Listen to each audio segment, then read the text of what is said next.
Assalamualaikum warahmatullahi wabarakatuh. Halo adik-adikku yang solih dan solihah, apa kabar kalian hari ini? Semoga kalian sehat selalu ya, amin.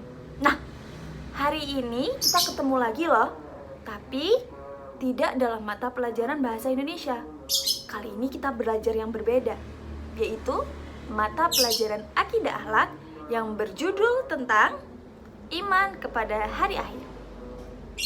Hari ini tapi kita belajar ada 4. Yang pertama, mengenal hari akhir. Yang kedua, mengenal nama-nama hari akhir. Yang ketiga, mengenal nama-nama hari akhir. Dan yang keempat, hikmah beriman kepada hari akhir. Tapi sebelum itu, kakak punya pertanyaan nih buat adik-adik. Adik-adik, ada yang tahu tidak? Hari akhir itu adalah rukun iman yang keberapa? Siapa? Iya, benar.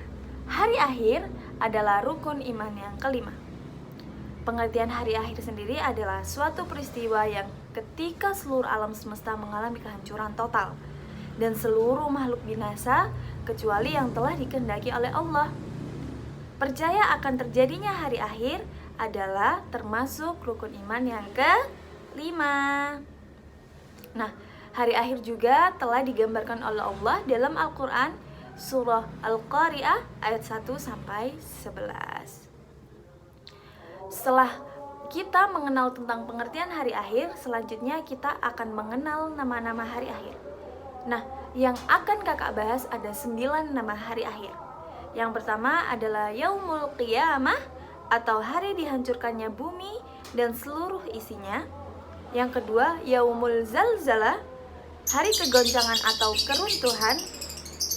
Yang ketiga, Yaumul Ba'ts atau hari dibangkitkannya manusia dari kubur. Yang keempat, Yaumul Mahsyar, hari dikumpulkannya manusia di padang mahsyar. Yang kelima, Yaumul Hisab, hari perhitungan seluruh amal perbuatan manusia di dunia. Yang keenam, Yaumul Mizan, hari pertimbangan amal. Yang ketujuh, Yaumul Jaza, hari pembalasan amal baik dan amal buruk. Yang kedelapan, Yaumul Wa'id atau hari terlaksanakannya ancaman. Dan yang terakhir adalah Yaumul Hasrah, adalah hari penyesalan. Ada berapa tadi, ayo? Ada 9. Sebenarnya adik-adik, nama-nama hari kiamat itu ada banyak sekali. Namun setiap guru itu memiliki standar masing-masing untuk dibahas. Ada yang membahas cuma 3, ada yang membahas cuma 5, dan kakak itu tadi membahas 9. Setelah tahu nama-nama hari kiamat, setelah mengetahui tentang pengertian hari kiamat, setelah mengetahui hari kiamat itu rukun iman yang keberapa, coba sekarang tebak, kita membahas apa lagi? Siapa yang tahu? Iya, selanjutnya kita akan membahas tentang tanda-tanda hari akhir. Adik-adikku semua, hari akhir itu ada 2. Yang pertama, kiamat sughra, dan yang kedua adalah kiamat kubro. Kiamat sughra adalah kiamat kecil, dan kiamat kubro adalah kiamat besar. Dan sekarang kita hidup di era yang ada di zaman sekarang, kita sudah sering kali mengalami kiamat sughra. Nah, kita bahas aja ya. Tanda-tanda kiamat sughra. Yang pertama, benda mati dapat bersuara. Jadi ada beberapa benda mati itu ketika nanti kiamat sughra. Sekarang di kiamat sughra ini ada beberapa benda mati itu bisa bersuara, adik-adik, seperti itu.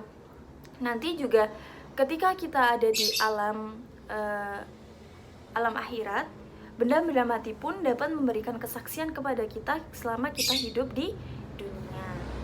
Yang kedua, ilmu agama dicabut. Yang ketiga, laki-laki mirip perempuan dan perempuan mirip laki-laki. Bukan artinya kembar ya. Jadi seumpama nih kakak kan perempuan, tapi kakak pakai pakaian seperti laki-laki, potongan seperti laki-laki, seperti itu adik-adik. Yang keempat, semakin banyaknya kemaksiatan. Yang kelima, orang kaya diagung-agungkan. Jadi banyak sekali sekarang adik-adik orang kaya itu dianggap seperti Tuhan karena mereka memiliki banyak uang dan banyak harta. Yang keenam, riba atau gosip menjadi ucapan sehari-hari. Ayo, siapa nih yang masih suka gosip? Dikurangi ya. Yang ketujuh, jumlah wanita lebih banyak daripada laki-laki. Dan yang terakhir, waktu berjalan terasa lebih cepat. Nah, itu tadi adalah ciri-ciri kiamat suro. Selanjutnya adalah tanda-tanda kiamat kubro. Kiamat kubro adalah kiamat yang akan terjadi kelak ketika malaikat Israfil sudah meniupkan sangkakalanya. Nah, namun sebelum itu kita harus mengenali ciri-cirinya. Yang pertama, menjelang hari kiamat, Allah akan menurunkan kabut tipis sehingga seluruh muslimin mengalami kematian sementara orang kafir masih hidup.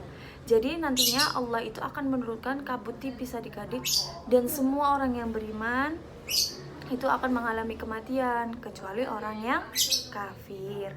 Yang kedua, munculnya Dajjal. Yang ketiga, turunnya Imam Al-Mahdi di bumi. Yang keempat, turunnya Nabi Isa alaihi salam ke permukaan bumi. Selanjutnya, keluarnya Ya'juj dan Ma'juj atau kaum perusak. Selanjutnya, munculnya Dabbah. Yang kedelapan adalah matahari terbit dari barat dan terbenam dari timur.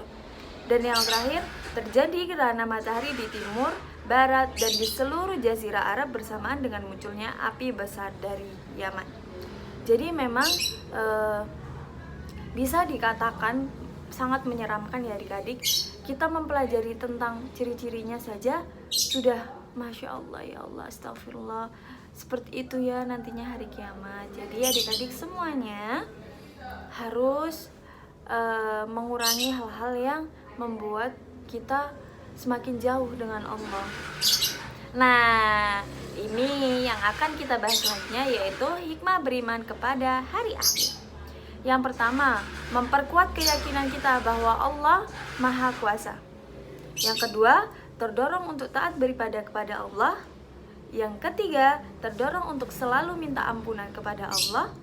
Yang keempat, memanfaatkan hidup di dunia untuk senantiasa berbuat baik dan menghindari perbuatan tercela. Dan yang terakhir, mengingatkan kita bahwa tujuan hidup yang sebenarnya bukan di dunia tetapi kehidupan di akhirat. Jadi itu tadi adik-adik materi pembelajaran tentang iman kepada hari akhir. Kakak harap dengan sedikit penjelasan kakak itu tadi, adik-adik bisa memahami tentang materi iman kepada hari akhir. Selanjutnya, apabila adik-adik ada yang ingin ditanyakan atau penjelasan kakak kurang jelas, adik-adik bisa bertanya. Kalau malu tanya kepada kakak, bisa menanyakan kepada teman sebayanya.